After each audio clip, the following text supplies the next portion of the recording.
नमस्कार विद्यार्थियों, आप सभी का आज के इतिहास के कालांश में स्वागत है। आज हम लोग पाठ 4 वैदिक संस्कृति का चौथा और पांचवा मुद्दा देखेंगे।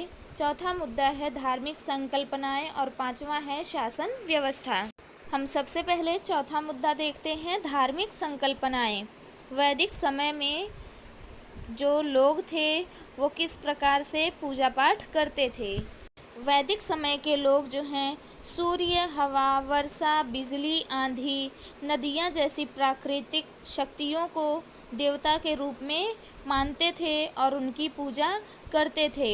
आज के समय में भी अगर हम देखते हैं तो प्रकृति की और धरती की, पानी का, सूर्य का, हवा का, बिजली का, नदियों का इस प्रकार से पूजा किया जाता है। तो कहीं ना कहीं ये धार्मिक संकल्पनाएं जो हैं वैदिक समय से हमारे समय तक आई हैं।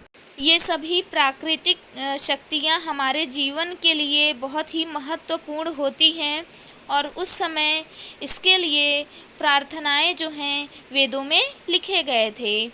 इन्हें प्रसन्न करने के लिए वैदिक युग के लोग यज्ञ करते थे और आग में विभिन्न प्रकार के पदार्थ डालते थे। उस पदार्थ को हवि कहा जाता था। हवि डालने की जो क्रिया रहती थी उसी को यज्ञ कहा जाता था। शुरुआत में जो यज्ञ विधियां थी वो बहुत ही सीधी थी, लेकिन आगे चलकर यज्ञ के जो नियम थे वो कठोर होते गए। इसका परिणाम ये हुआ कि जो पुरोहित वर्ग था उनका महत्व बढ़ गया। सृष्टि का व्यवहार किस प्रकार चलता है, इस पर भी विचार वैदिक युग के लोगों ने किया था। गर्मी के बाद में वर्षा आती है, वर्षा के बाद शीतकाल आता है। सृष्टि का चक्र और उसके द्वारा घूमने वाले जीवन चक्र जो थे उसको वेदकालीन लोगों ने ऋत नाम दिया था। तो हम लोग आज के समय में ऋतु बोलते हैं ना, तो ये प्राचीन समय के लोगों द्वारा दिया गया नाम है। इसी सृष्टि के चक्र में यदि कोई दोष उत्पन्न होता है तो संकट आता है, जैसे बाढ़, सूखा या बहुत ज़्यादा ठंडी पड़े। ऐसी स्थिति हमें देखने के लिए आज के समय में मिलती है।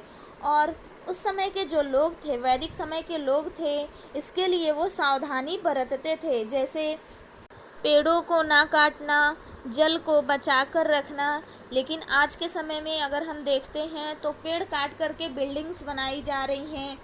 जल का हम किसी भी प्रकार से उपयोग करते हैं, व्यर्थ में पानी बह जाता है। तो इसके कारण हमारे जीवन में संकट आता है। हमें किसी भी प्रकार से जो सृष्टि का नियम है वो भंग नहीं करना चाहिए। ऐसा करने से हमारा जीवन ही संकट में पड़ता है।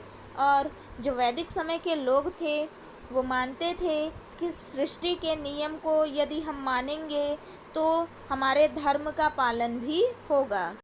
अब हम पांचवा मुद्दा देखेंगे, शासन व्यवस्था। जैसे हमारा गांव होता है उस प्रकार उनका भी गांव होता था। आज के समय में गांव का प्रमुख जो है वो सरपंच होता है। उस समय जो गांव का प्रमुख होता था उसको ग्रामणी कहा जाता था। कई गांवों का जब समूह बनता था तो उसको विस कहते थे और उसके प्रमुख को विस्पति कहते थे।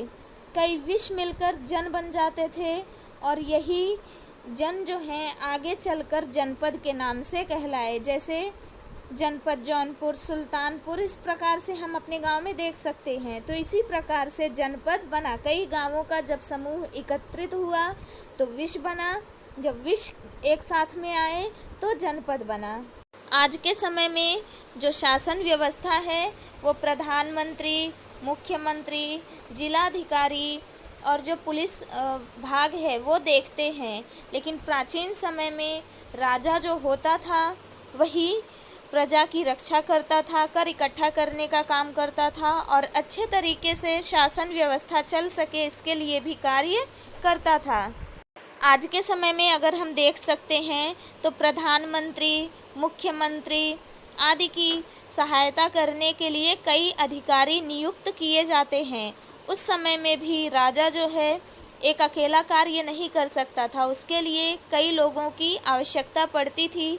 ऐसी स्थिति में राजा कई सारे अधिकारियों को नियुक्त करता था और उनको कार्य करने के लिए देता था। इन अधिकारियों में पुरोहित और सेनापति बहुत ही महत्वपूर्ण अधिकारी थे। कर इकट्ठा करने वाले अधिकारी को भागदूत कहा जाता था। भाग का अर्थ होता है हिस्सा। जन द्वारा या लोगों द्वारा जो भी एकत्रित किया गया भाग रहता था वो राजा के पास दे देता था। राजा को मार्गदर्शन करने के लिए सभा, समिति, विदथ और जन, ये 4 संस्थाएं थी। इन संस्थाओं में राज्य के सभी लोग सहभागी होते थे। सभा और विदथ जैसी संस्थाओं के कामकाज में स्त्रियां भी सहभागी होती थी। राज्य के जो वरिष्ठ और अनुभवी व्यक्तियों का मंडल था उसको सभा कहा जाता था। लोगों की साधारण बैठक को समिति कहते थे। समिति में लोगों का सहभाग रहता था।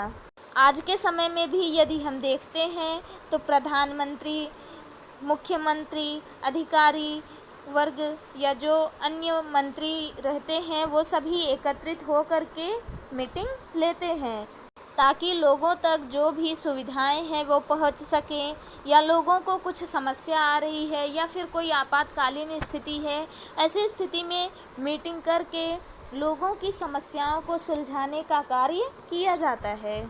आगे चलकर वैदिक विचारधारा में स्मृति और पुराण जैसे साहित्यों का निर्माण हुआ। वेद, स्मृति, पुराण जैसे ग्रंथ लोक धारणाओं पर आधारित थे। यही धार्मिक विचारधारा आगे चलकर हिंदू नाम से पहचानी जाने लगी। अब हम जो अगला पाठ होगा उसमें वैदिक विचारधारा से भिन्न भूमिका वाली जो धार्मिक विचारधाराएं थी उसके बारे में पढ़ेंगे, जिसमें हम जैन धर्म, बौद्ध धर्म, यहूदी धर्म, ईसाई धर्म, इस्लाम धर्म, पारसी धर्म, इन सब के बारे में अध्ययन करेंगे। आप सभी ये वीडियो 2 बार अच्छे से ध्यान से देखिए और समझिए। आपसे मैं जो भी प्रश्न पूछूंगी उन प्रश्नों के उत्तर आपको देने हैं। धन्यवाद।